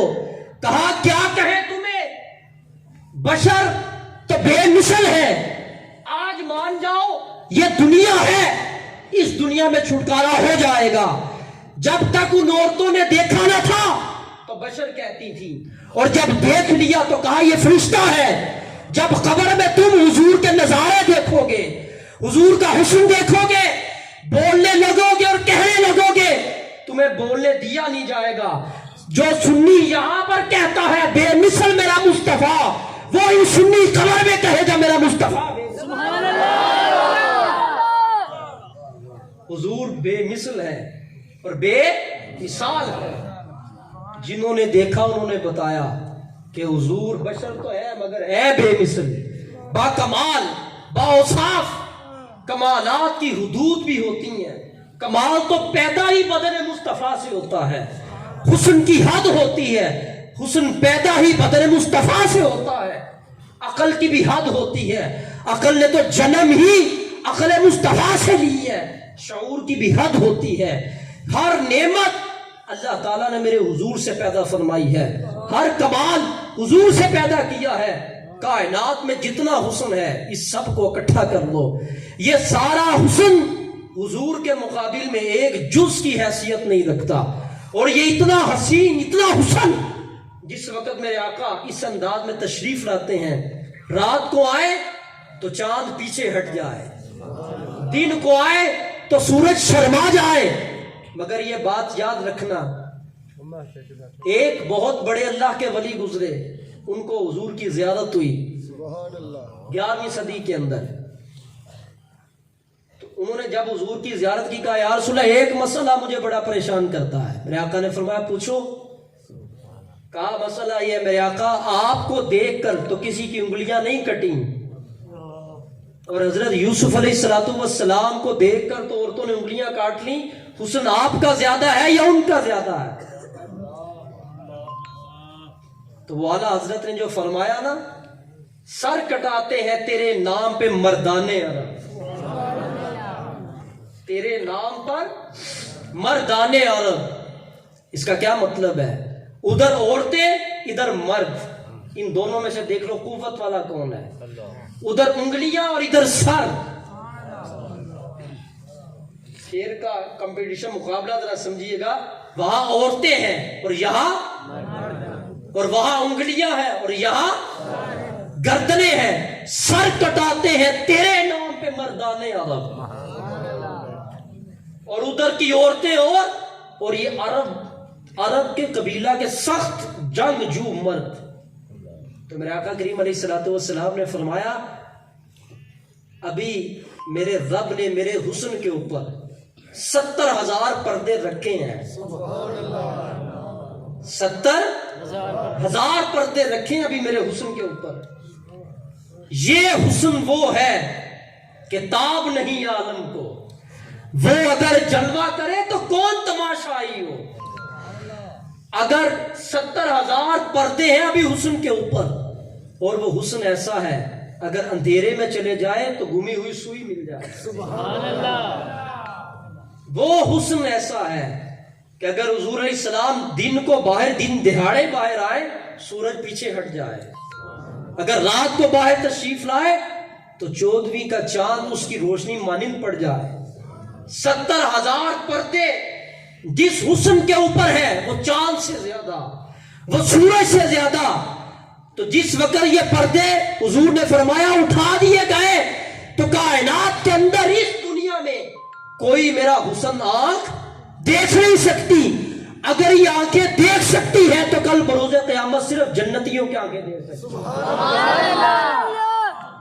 وہ زندگی اور یہ زندگی، اس زندگی کے تقاضے اور اس زندگی کے تقاضے اور۔ تو حضور علیہ الصلوۃ والسلام کے کمالات، آپ کے اوصاف، آپ کے خصائل، آپ کے مناقب لا منتہا لا یحد ہے، ان کی کوئی حد نہیں، کوئی انتہا نہیں ہے۔ آ جاؤ، جس کو قلعہ کہتے ہو نا آپ اپنی پنجابی کے اندر، یہ قلعہ ہے، اس کے ساتھ اپنے آپ کو باندھ لو مضبوطی کے ساتھ۔ حضور کی محبت یہ بنیاد ہے، میرے آقا کریم علیہ الصلوۃ والسلام کا کی حب یہ بیس ہے ہماری، یہ ہے تو پھر سب کچھ ہے، اگر یہی نہیں ہے تو پھر کچھ بھی نہیں ہے۔ ہم میلاد مناتے ہیں مگر ایک لفظ کا صرف اضافہ کرنا ہے۔ کتنے لفظوں کا؟ میلاد اپنی مرضی سے منانا چھوڑ دیں۔ میلاد کا فیض لینا ہے نا تو میلاد منائیں مگر اپنی مرضی سے منانا چھوڑ دیں۔ کیا مطلب؟ میلاد میں ہم نے سب وہ کام کرنے ہیں جو اللہ کو پسند اور اللہ کے محبوب کو پسند ہے، تاکہ میلاد بھی منائیں اور پورا اجر بھی حاصل کریں۔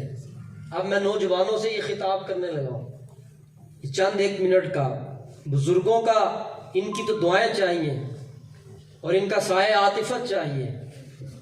نوجوانوں، آج یہ معاشرہ جس دھانے پہ کھڑا ہے اور یہ معاشرہ آج جس جگہ پر لا کر اغیار نے کھڑا کر دیا ہے، اس کا سب سے بڑا حملہ آپ کی غیرت کے اوپر ہے۔ جس قوم کی غیرت فنا ہو گئی اس میں صرف ڈھانچے رہ جاتے ہیں۔ جس قوم کی غیرت فنا ہو جائے وہ وجود محض ڈھانچے ہیں، ان کی روحیں ختم ہو جاتی ہیں۔ ہماری روح دین ہے، ہماری روح حضور کی اطاعت ہے اور ہماری روح حضور کی پیروی ہے۔ ہماری روح نبی پاک علیہ الصلوۃ والسلام کا اسوہ کاملہ ہے۔ کہیں ایسا تو نہیں ہوا کہ آج ڈھانچے موجود ہیں اور روح باہر ہے؟ کہیں آج ایسا تو نہیں ہے کہ اب یار نے ہمارے اوپر حملہ کیا، آج ہمیں حضور کے دین سے کھینچ کر اس نے باہر دے مارا؟ توجہ کرو، میں بھی تم جیسا ایک نوجوان ہوں، میری اور آپ کی یہ جتنے بیٹھے ہوئے کثرت کے ساتھ لوگ ہیں یہ میرے ہم عمر ہے تقریباً، میں ان کا ہم عمر ہوں۔ اتنے سارے وجودوں کے اندر سے وہ کون سا ایسا وجود ہے کہ جس وجود کے اندر روح موجود ہے؟ کہیں ایسا تو نہیں کہ ہم خالی کھوکھلے ڈھانچے رہ گئے ہوں؟ ہمیں اپنی خبر لینی ہے۔ آج ہم جس وقت میں کھڑے ہیں یہ انگریز کو بھی پتا تھا کہ یہ مسلمان جان دینے سے ڈرتا نہیں ہے، یہ جان دے ڈالے گا، یہ ناموس رسالت پہ کٹ جائے گا۔ اس نے آپ کی جانوں کا ضیاء بھی کیا مگر اب اس نے آپ کے وجود سے روح مصطفیٰ کا فیض نکالنے کی کوشش کی اور جس میں بہت حد تک اس نے ہتھ کنڈے استعمال کیے۔ آج میں حضور کا غلام ہوں، میں امتی ہوں۔ مجھے یہ بتائیں، ایک وقت تھا کہ چہرے پہ داڑھی ہو، سر پہ امامہ ہو، ہم نظر آتے ہیں کہ ہم کون ہیں۔ اگر یہ کچھ نہ ہو، میں نے لباس بھی ان جیسا پہنا ہو، میری وضاقت بھی ان جیسی ہو، تو بتائیے آپ کو یہ بتانے کے اندر پھر ضرورت تو پڑے گی نا۔ جو آپ کو جانتا نہیں وہ کیا پوچھے گا آپ سے، آپ کون ہیں؟ تو آپ کہیں گے آیا مسلم، میں مسلمان ہوں۔ مگر جو بندہ ڈھل چکا ہو روح مصطفیٰ کے اندر، حضور کی پیروی کے اندر، چہرے پہ داڑھی ہو، سر پہ امامہ ہو، یا آپ کا ایڈریس ہے، یا آپ کا تعارف ہے، یا آپ کی شناخت ہے، یہ اسوہ حسنہ کی عملی تصویر ہے، اب بتانے کی ضرورت نہیں، اس کو خود پتہ ہے یہ مدینے والے کا غلام ہے۔ ایک تو ہم نے اپنی ظاہری تصویر کھو ڈالی، ایک تو ہم نے اپنی ظاہری تصویر کھو ڈالی۔ آج معاشرہ جہاں پر کھڑا ہے اور جہاں پر لا کے کھڑا کر دیا گیا ہے، انشاءاللہ تصبح قیامت ہم میلاد، بولیے میلاد، مگر ایک پیغام ساتھ یہ میں نے جوڑا، میلاد منانا ہے مگر اپنی مرضی سے نہیں منانا، منانا شریعت کی مرضی سے ہے۔ آپ کیا سمجھتے ہیں کہ ہم لوگ زندہ ہیں؟ آپ کیا سمجھتے ہیں کہ اس وقت مسلمانوں کا جو معاشرہ ہے اس کی روح کیا زندہ ہے؟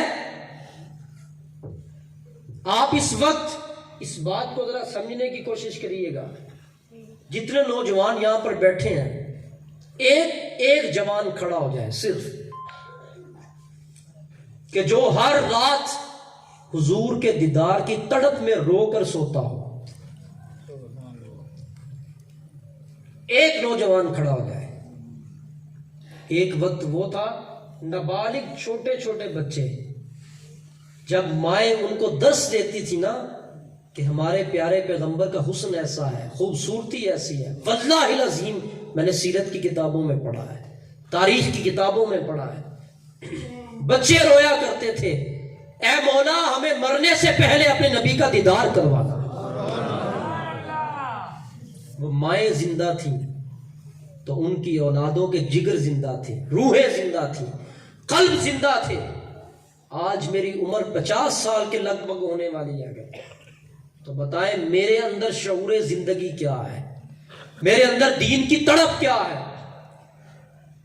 میں آج دین کا کام کرنے کے لیے کیا یہودیوں سے مدد لوں، نصارہ سے مدد لوں؟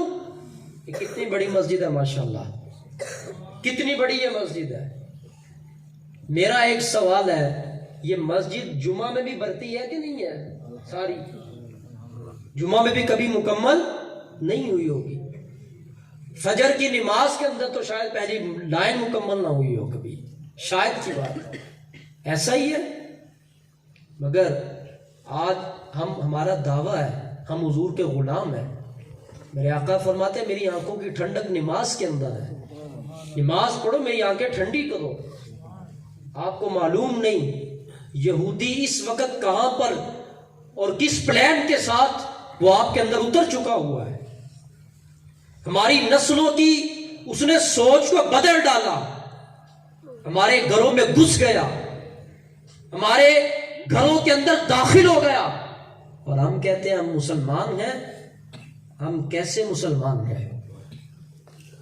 اگر ایک اور سوال کروں کہ حضور علیہ الصلوۃ والسلام کے دادا جان کا نام کیا تھا، حضور کی نانی کا نام کیا ہے، حضور کے نانا جان کا نام کیا ہے، حضور علیہ الصلوۃ والسلام کے شجرہ پاک کیا ہے، شاید ہم میں سے کوئی بتا سکے۔ میں اس کا انکار نہیں کرتا۔ محمد علی جناح کب پیدا ہوئے، وفات کب ہوئی، کارنامے کیا تھے، علامہ محمد اقبال محسن ہے، کب پیدا ہوئے، وفات کب ہوئی، ہمارے بچے یہ پڑھ کے لکھ آتے اور نمبر لے کر آ جاتے اور آپ فیسیں دیتے ہیں۔ ان چیزوں کا بتائیے، اس کو دنیا میں فائدہ تو ہوگا، آخرت میں فائدہ کیا ہے، اس کی ذاتی زندگی میں فائدہ کیا ہے، اس کا آپ کو فائدہ کیا ہے؟ میں رو کے یہ بات اگر عرض کروں تو میرا جگر پگھل رہا ہے۔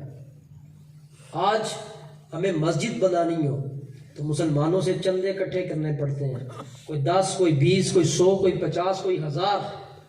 اللہ کا گھر ہم اتنے سارے لوگ مل کر بنا نہیں سکتے، اور اپنی ایک کوٹھی رہنا تو میں نے ایک کمرے کے اندر بھی ہے نا، بس اتنی بڑی لمبی چوڑی کوٹھی وہ بن گئی مجھ سے، اور کروڑوں روپیہ لگ بھی گیا۔ ایک مسجد کے امام اور خطیب کی تنخواہ پورا محلہ مل کے پوری کرنا مشکل ہے، اور اس کے لیے پریشان رہتے ہیں۔ اور ایک گھر کو چلانے کے لیے، اتنے افراد کو کھلانے کے لیے ایک ایک بندہ کفایت کر جاتا ہے۔ آج مدارس کا حال دیکھیں آپ کیا ہے، معاشرے کا حال دیکھیں کیا ہے، مساجد کا حال دیکھیں کیا ہے۔ میں یہاں پر، میرا یہ گفتگو کرنے کا انداز نہیں ہے، لیکن ضرورت محسوس کی میں نے کہ اتنی محبت کرنے والے لوگ موجود ہیں یہاں پر۔ یہ آپ کی محبت ہے نا، میں گجرانوالہ سے چل کر آیا، اتنی کثیر تعداد کے اندر آپ حضرات یہاں پہ تشریف فرما ہوا ہے میری بات سننے کے لیے۔ ہم نے اس دور کے اندر تحفظ شباب، تحفظ انسانیت کے لیے ہم نے ایک تحریک بنائی ہے، جس تحریک کا نام روضۃ الاسلام ہے، اسلام کا باغ۔ یہ جو میرے دائیں بائیں آنے والے افراد آپ کو نظر آ رہے ہیں، یہ ہماری اس تحریک کا اثر ہے۔ یہ جتنے بھی نظر آ رہے ہیں، چہروں پہ داڑھیاں ماشاءاللہ، سر پہ امامے ہیں، تہجد پڑھنے والے، قرآن کی تلاوت کرنے والے، رزق حلال کمانے والے، ان کو سکھایا معاشرے میں جینا کیسے ہے، حقوق ماں باپ کے کیا ہے، بہن بھائیوں کے کیا ہے، اولاد کے کیا ہے، معاشرے کے کیا ہے، حضور کے حقوق کیا، اللہ کے حقوق کیا ہے۔ سدا اس دنیا میں نہیں رہنا ہے۔ آج کا مسلمان قرآن پڑھے ہوئے خود دیکھے، مجھے قرآن کی زیارت کرتے ہوئے کتنا مجھے ٹائم گزر چکا ہے۔ قرآن الماری کے اوپر ہے، اس کو اتارا، صاف کیا، دوبارہ پھر رکھ دیا۔ ابھی اس قرآن کو پڑھ کے دیکھا قرآن مجھے کیا کہتا ہے، تو پھر میں کس معنی کے اندر کہوں گا کہ میں مسلمان ہوں۔ آج اغیار نے ہمارے ہاتھوں سے خنجر چلوائے ہمارے دین کے اوپر، ہمارے اسلام کے اوپر۔ آج اغیار نے ہمارے ہاتھوں سے اسلام کی تباہی کروائی اور ہمارے نوجوانوں کا حلیہ بگاڑ دیا، ہمارے نوجوانوں کی روح کو مسمار کر دیا اور ہمارے نوجوانوں کی روح کو مسل کے رکھ دیا۔ آپ مجھے بتا دیں کہ اگر یہ بات میں آپ کے اندر نہ کروں تو پھر میں کہاں جا کے کروں؟ اگر یہ پیغام میں آپ مسلمانوں کو نہ دوں تو کن کو دوں؟ پھر یہ دین کا علم اگر ہم نے نہیں اٹھانا تو بتائیں پھر کس نے اٹھانا ہے؟ اگر حضور کے دین کی خدمت ہم نے نہیں کرنی تو پھر کس نے کرنی ہے؟ یہ تحریک روضۃ الاسلام ہم نے بنائی، تو آج کے میرے آنے کا ایک مقصد یہ بھی تھا کہ میں آؤں گا، میں گفتگو کروں گا، گفتگو آپ نے سنی، یہ پیغام ہے۔ انشاءاللہ میں اسی محفل کے اندر اپنی تحریک روضۃ الاسلام کے شکر گڑھ کے اندر یونٹ کا اعلان بھی کرتا ہوں، اور جو نوجوان میرے پاس ٹائم لینے کے لیے آئے، بڑی محبت کے ساتھ اس تمام احباب کھڑے ہو جائیں جو یہاں پر ہیں۔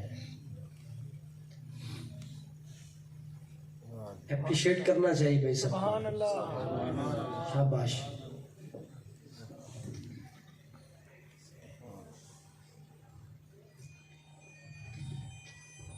میں آپ کے کہنے پر یہاں پر حاضر ہوا، پہلے آپ کا شکریہ ادا کرتا ہوں، آپ نے مجھے خدمت کا موقع دیا۔ دین کی گفتگو کرنا بہت بڑی خدمت ہے، اور یہ آپ کے توسل سے ہوا۔ کیا آپ سب اس بات پر اطمینان اور یقین کا اظہار کرتے ہیں کہ تحریک روضۃ الاسلام کا یونٹ آپ شکر گڑھ میں چلائیں گے؟ بولیے۔ ان کی پیروی کرتے ہوئے الحمدللہ یہ جو تحریک ہے، ابھی میں اس کا مختصر سا تعارف یہ کرواتا ہوں، بالکل مختصر سا۔ یہ بچے آپ کے ہیں، یہ آپ کی اولادیں ہیں۔ میں نے ان کو ساتھ نہیں لے کے جانا، انہوں نے یہاں پر رہنا ہے۔ میں نے ان کو ایک فکر ڈیولپ کرنی ہے، ایک فکر دینی ہے کہ بیٹو بھائیو یہ فکر لے کے زندگی گزارو، اور اس فکر کے ساتھ اللہ اور اس کے رسول کو راضی کرو۔ بتائیے اس فکر کے اعلان کے ساتھ کون کون نوجوان جو دل سے حمایت کرتا ہے وہ ہاتھ کھڑا کرے۔ یہ تو پھر سب کارکن بن جائیں گے۔ دل سے جو کر رہے ہیں نا کہ ہم اس تحریک کی رکنیت اختیار کریں گے انشاءاللہ۔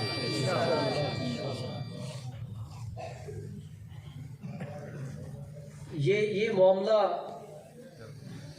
ہمارا جو ہوتا ہے ہمارا ایسا ہی پھر ہوتا ہے، ہم یہاں سے باہر نکلتے ہیں پھر اس کے بعد سب کچھ برابر ہے۔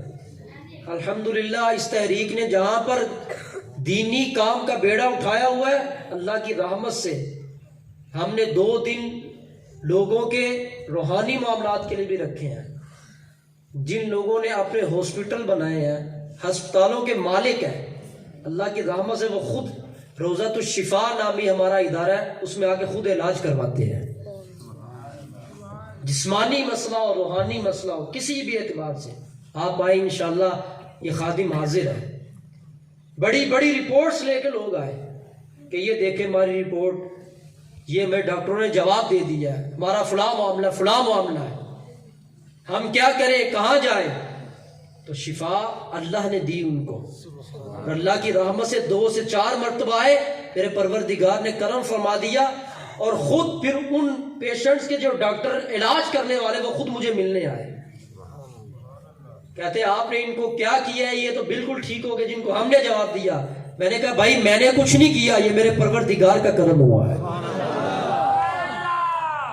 تو میں یہ چاہتا ہوں کہ یہ روضۃ الشفا کا ایک ادارہ آپ کے شکر گڑھ میں بھی کھولا جائے، جہاں پر آپ لوگوں کا رجوع کرنا آسان ہو، مگر یہ ہوگا تو تب نا کہ جب آپ کے یہ نوجوان بچے اور یہ بیٹے اور یہ میرے بھائی یہ ہماری تحریک روضۃ الاسلام کا ساتھ دیں گے نا آپ حضرات، دیں گے آپ ساتھ۔ تو اس کے اندر جو امامت کا حق ہے، جن کو اس یونٹ کا ہم قائد قرار دیں گے، اس کا بھی ہم اعلان کر دیں گے، مگر محمد خرم صاحب جو ہے، چونکہ میں ان کو بائی نیم ان کو جانتا ہوں، آپ مجھ سے رابطہ کرنا چاہیں کسی مسئلہ کے اندر، آپ ان کے ساتھ رابطہ کریں۔ آپ گجرانوالہ تشریف لائیں اتوار کو اور بروز منگل بعد از نماز ظہر میں خود بیٹھتا ہوں، تو ٹائم پہ تشریف لائیں، بہت زیادہ لوگوں کا رش ہوتا ہے۔ آپ کو کوئی بھی پرابلم ہے، آپ کو جسمانی مسئلہ ہے، آپ کو روحانی مسئلہ ہے، جو حل نہیں ہو رہا، انشاءاللہ اللہ کی رحمت کے ساتھ جہاں اتنے لوگ فیض یاب ہو رہے ہیں، میرا مالک آپ کے اوپر بھی ضرور کرم فرمائے گا۔ اور یہ تحریک کی انفرادیت ہے، اور سب سے بڑھ کر اپنی زندگی کا مقصد بتانا ہے۔ انشاءاللہ اسی تحریک کے ابھی 2-3 اشعار پڑھے جائیں گے، ان اشعار کو سنیں اور اس کے اندر ہی ہمارا مقصد بھی آپ سماعت فرمائیں، اس کے بعد انشاءاللہ صلاۃ والسلام ہوگا، اس کے بعد دعا ہوگی۔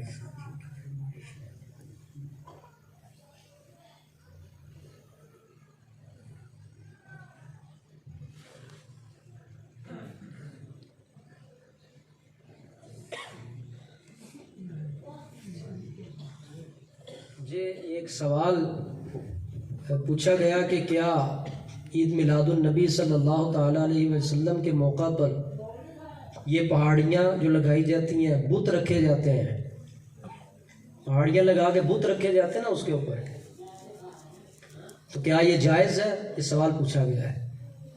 تو بھائی سیدھا سادہ جواب ہے، جب حضور علیہ الصلوۃ والسلام کی ولادت ہوئی، اللہ نے سارے بت گرا دیے تھے، سارے بت گرا دیے تھے، اور حضور بت ختم کرنے ہی تشریف لائے تھے۔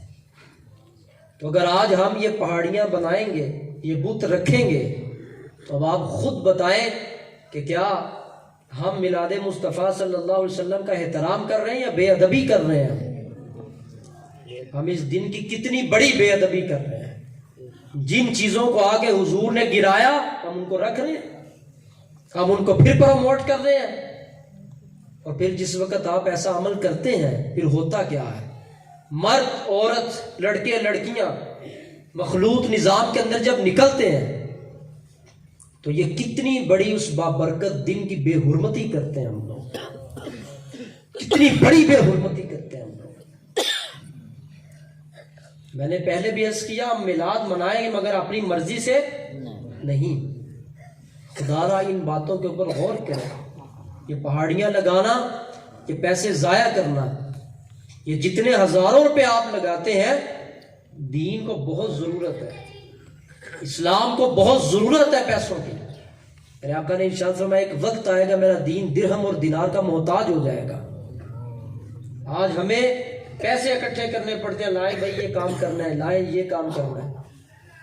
تو آپ اگر اس کو جمع کریں صرف شکر گڑھ کے اندر کہ ان چیزوں کے اوپر لاکھوں روپیہ ضائع ہوا ہوگا، لاکھوں روپیہ. آپ لائٹنگ کریں ٹھیک ہے، جائز ہے یہ. آپ وہ چیزیں لگائیں کہ جو بعد میں اتاری جا سکتی ہیں اور حفاظت جن کی جا سکتی ہے. آپ یہ پہاڑیاں بنانا شروع کر دیں گے، یہ کوئی ایسا دن نہیں ہے جو عیاشی کا دن ہے، یہ شکرانہ کا دن ہے. اور اس دن کی بہت بڑی نسبت ہے، بہت بڑی نسبت ہے. اور سب سے بڑی نسبت حضور علیہ الصلوۃ والسلام کی ولادت کی جو نسبت ہے، اس کے اندر سے باقی نسبتیں نکلتی ہیں. جیسے ہی حضور کی ولادت ہوئی سارے بت نیچے گر گئے. کوئی بالو رکھا ہوتا ہے، کوئی کتا رکھا ہوتا ہے، کوئی بلی رکھی ہوتی ہے. یہ کیا ہے سب؟ بولیے یہ کیا ہے سب؟ بت ہے نا یہ. تو پھر کیا اللہ ہم سے راضی ہوگا؟ بولیے. یہ ہزاروں روپیہ جو اسراف کر رہے ہیں، آپ ضائع کر رہے ہیں، توبہ کریں. اور جن لوگوں نے یہ کام کیا ہے وہ اللہ کی بارگاہ میں توبہ کریں، اور جتنے پیسے لگا چکے ہیں اتنا صدقہ کریں. یہ شرعی مسئلہ ہے. اور آئندہ ہم نیت کرتے ہیں انشاءاللہ تعالی ہم محبت اور پیار کے ساتھ ہم دوسروں کو منع کریں گے، بھائی یہ حضور کے میلاد کے اوپر ایسا کام نہیں کرنا، ہم نے یہ ناجائز ہے، یہ گناہ کبیرہ ہے. آپ نیت کرتے ہیں سب حضرات؟ سب نیت کرتے ہیں آپ؟ اور ایک اور بات کو توجہ سے سماعت فرمائیں. راتوں کو ایک ماحول بنا ہوا ہے، مجھے یہاں کا تو پتہ نہیں ہے، میں اپنے شہر کی بات کرتا ہوں، اگر یہاں پر بھی ہے تو نہیں ہونا چاہیے. ہمارے شہروں کے اندر تو بہت زیادہ بے حیائی کا ثبوت دیتے ہیں. لڑکے لڑکیاں روڈ کے اوپر مخلوط نظام میں اکٹھے اور ڈیک لگا کے ناچ رہے ہوتے ہیں، سڑکوں کے اوپر ڈانس کر رہے ہوتے ہیں. میں نے خود دیکھا ہے. عورتیں گزر رہی ہیں اندر سے، لڑکے گزر رہے ہیں، پان کھا رہے ہیں، تھوکے پھینک رہے ہیں، آوازیں دے رہے ہیں. کوئی شعور زندگی نہیں، کوئی احترام، ولادت کے دن کا کوئی احترام نہیں، کوئی ادب نہیں ہے. تو آج کے بابرکت دن کے اندر شیطان دیکھو کس قدر ہمارے اندر داخل ہو چکا ہے، کس قدر داخل ہو چکا ہے. کیا ان چیزوں کے ساتھ ہم اللہ کو راضی کر رہے ہیں؟ اس سے تو میرا رب ہم سے کیا ہوتا ہے؟ ناراض ہوتا ہے. تو خدا را خاص طور پر اس دن کے اندر اپنی عورتوں کو، اپنی بچیوں کو لے کر باہر نہ جائیں. بہت شوق ہے دیکھنے کا، تو انٹرنیٹ کے اوپر سب کچھ موجود ہوتا ہے. آپ نے سجاوٹ دکھانی تو دکھا دیں وہاں پر. میں آپ کے پاس چل کر آیا ہوں، میں آپ سے کچھ نہیں لینے آیا، مگر مجھے آپ آج یہ اعتماد دیں گے انشاءاللہ، یہ اعتماد دیں گے آپ کہ انشاءاللہ اگلے سال جب یہ بابرکت دن آئے گا ہم انشاءاللہ مکمل شریعت کے مطابق اس کا احترام بحال کریں گے انشاءاللہ. یہ پہاڑیوں جیسے یہ اس انداز کے جو گڈ معاملات ہیں ہم بالکل نہیں کریں گے. بولیے نہیں کریں گے. ہم اپنی عورتوں اور اپنی بچیوں کو لے کر ہم مخلوط نظام کے اندر بالکل نہیں جائیں گے. اور یہ جو لڑکے راتوں کو نکلتے ہیں اور جو کچھ کرتے ہیں، یہ میرے ہاتھوں کی طرف دیکھیں. ہم مسلمان پہلے ہی بہت پس گئے ہیں. یہ جو کرونا آیا ہوا ہے، یہ کیا آیا ہے اور کیا نہیں آیا، اس نے آ کر مسلمان کو کتنی ذلت دی. کسی اور کو اتنا نقصان پہنچا؟ تمہاری مسجدیں بند ہوئی، آپ کی مسجدیں بند ہوئی، جس کا مقصد یہی تھا. تو ابھی بھی آپ سمجھ نہیں رہے کہ لوگ آپ کے اندر کس قدر داخل ہو چکے ہوئے ہیں. آؤ غیرت اسلام پیدا کریں اپنے اندر، حرمت اسلام پیدا کریں، نبی پاک صلی اللہ علیہ وسلم کو راضی کریں، حضور علیہ الصلوۃ والسلام کی رضا حاصل کریں. انشاءاللہ اگلے سال یہ کوئی بھی ایسا کام جو شریعت کے خلاف ہے بالکل ہم انشاءاللہ نہ کرنے دیں گے نہ خود کریں گے. سب بولیے انشاءاللہ. اللہ آپ کو استقامت عطا فرمائے. بھی انشاءاللہ ہماری تحریک کے 2-3 اشعار پڑھے جائیں گے، اس کے بعد دعائے خیر ہوگی انشاءاللہ. آ گئی تحریک ہے، چھا گئی تحریک ہے. روضۃ الاسلام ہے یہ، روضۃ الاسلام ہے یہ، روضۃ الاسلام ہے یہ۔